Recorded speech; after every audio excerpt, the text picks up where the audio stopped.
Let me know which thumbnail you got. You got this one or this one. Anyways, welcome back to the YouTube channel. Thank you guys so much for the recent support. There will be a giveaway. It will be this XM at 200 subscribers, so make sure to subscribe and comment down below. Make sure I am able to send you a trade. Today's video is going to be talking about the uncertainty with CS cases, and let me explain very quickly. It's a short video because it doesn't really need to be very long. So obviously we know the dead hand terminals have released, and terminals work on an unpredictable payment. Basically what I'm trying to say by that is that with a case, let's say you open 10 cases that are worth $10 and you buy 10 keys, right? I'm not sure what price of keys are because it's different currencies and whatnot, but let's just say it's $3.60. If the case is $10, this is how much money you will be spending on the case, right? In actually buying the case and then opening the case. That is a flat rate. And it's determined basically by the case price, because keys are obviously the exact same price. With the terminals, you buy a terminal for $10. You don't need to buy a key. However, unlike cases where it's a set price and you can get literally any skin that's in the case, obviously with terminals, you have the choice to, approve and purchase a skin or decline a skin offer. And you can fully decline a full terminal, and you will get literally nothing unless you buy it. So how that works is basically you spend $10 for 10 terminals, and the key price basically is replaced with, well, how much money you actually spend on buying what's in the terminals. And when the dead hand terminals, also just want to say, it is still outrageously expensive. Well, not really outrageous, but it is surprisingly expensive.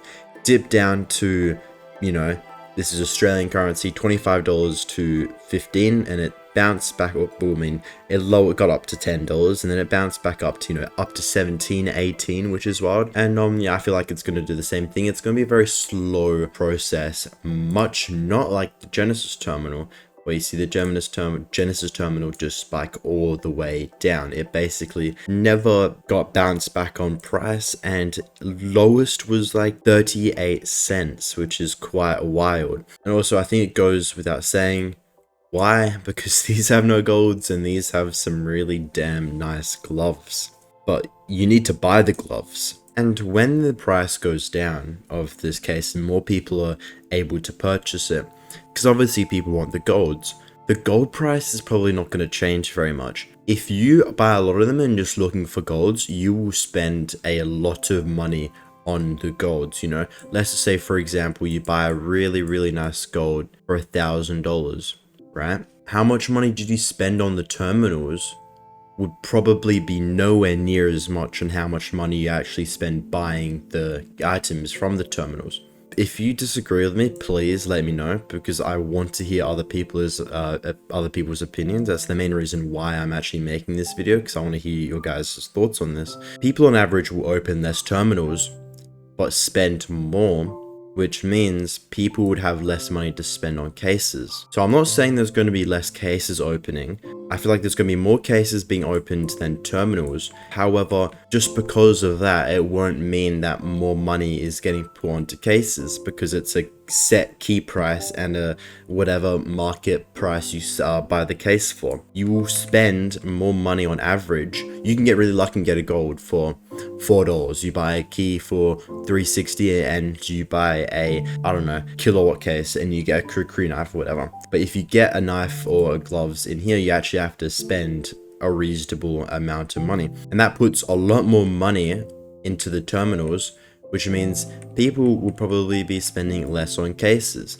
And maybe this isn't the case. I know cases aren't yet gone, but this is the whole point. I feel like this is purposely designed. Obviously, we know terminals are going to replace cases. Will that mean that case prices go down because the demand of cases go down because terminals are actually a more viable, better option? And would people be spending more money on terminals, buying the golds, and then less money available to open cases? And I also feel like the psychology behind it, right? I feel like, oh, I opened one case and I got a fucking 20-cent skin. Oh, that sucks. But with the terminals, I feel like, oh, I got 5 more chances of this. And obviously the rates at which you get the golds and etc., all the rarities are obviously adjusted for the amount of skins you can actually get from the terminals. It's not necessarily any different in terms of chances. But the psychology is there. It feels like, oh, you got one decline, but you still got, 5 more to go. You get the other one, decline. Get the other one, decline. Oh, I declined 3, but there's still 2 more, you know what I mean? And with cases, it's a lot more lame, to be honest, because not everybody is OniPixel and Trainwrecks, right? And can just, like, who the fuck cares if you get nothing from them? But maybe I'm wrong. That's why this video is called Uncertainty. I'm not certain on this, but I am uncertain on the future of cases. My biggest investments are in cases, much like many other people. And as we've seen, I think it was July to August when cases were crazy and then they just got back down, and they just haven't really changed much in the past 6 months, in my opinion. Obviously, you had some dips with the gold trade ups and then the cases being discontinued. I feel like gold trade ups mean, okay, well, let's use the entirety of the covert supply up, and then that's an incentive to open more cases. Because obviously, if Valve wants cases to be gone, they would want more to be opened, therefore more the supply to go down, and then completely removing the supply of the cases through weekly drops just further solidifies that claim. There will always be a reason to open cases because you can get basically whatever gold in the game you want with them, right, with the right trade-ups, which means cases go down. But if supply goes down but demand sort of doesn't, demand switches over to the terminals, what's the price going to look like? How fast is the price going to go back up? When's the next, surge in case prices? When are these cases actually going to be, as in low supply of like the weapons cases? You know what I mean? So it's a big question. I've left a lot of questions in this video. If you feel like you have a good answer, because I'm not trying to claim that I'm like a market genius, right? I'm still at the end of the day just some kid. But if you like my analysis and you've got any questions, please let me know in the comments, and not just for me but also for more curious people as well. I'll try and answer every single comment as far as possible, and if you think I'm a idiot for saying this, let me know, because I have no idea. But yeah, like I said in the start of the video, I have the giveaway at 200 subscribers, so please comment so I can access your trade link and subscribe. New channel, and yeah, apart from that, make sure to like and subscribe, and I'll see you in the next video.